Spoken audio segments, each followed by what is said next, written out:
দেওবাৰটো আহিলে অলপ সকাহ পাম বুলি ভাবোঁ, কিন্তু দেওবাৰৰ দিনটোত বেছিহে ব্যস্ত থকা যায়। সেয়েহে ৰাতিপুৱাই ওলাই আহিলোঁ মন্দিৰ যাবলৈ। আমাৰ এখেতেও আহিছিলে, বোলো ব'লা একেলগে মন্দিৰত যাওঁ। তাৰপিছত আমি তেলটো ভৰাই ল'লোঁ। তেলটো ভৰাই পিনে মন্দিৰ পালোঁ। তাৰপিছত বাবাৰ ওচৰত বন্তি জ্বলালোঁ, চাকি তাকি জ্বলাই পিনে আশীৰ্বাদ ল'লোঁ, সেৱা কৰিলোঁ। তাৰপিছত ইয়াৰ পৰা আকৌ যাম মই এতিয়া মালিগাঁও, কাৰণ চানবি ক্ৰিয়েশ্যনৰ পৰা মই কেইযোৰমান কাপোৰ লৈছিলোঁ, কিন্তু তেওঁলোকে ভুলক্ৰমে এযোৰ কাপোৰত মানে 2টা চাদৰ পঠিয়াই দিলে, মেখেলাখন নপঠিয়ালে।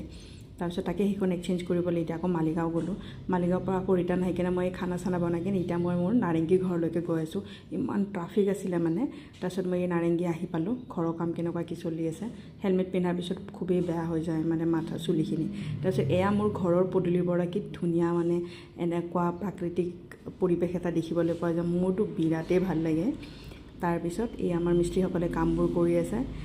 ইয়াৰ পিছত ৰাতি 9টা বাজি শান্তিপুৰ আহি পোৱালে। তো আজিৰ ভিডিঅ'টোত ইমানখিনিয়ে, পুনৰ লগ পাম। Thank you, bye by.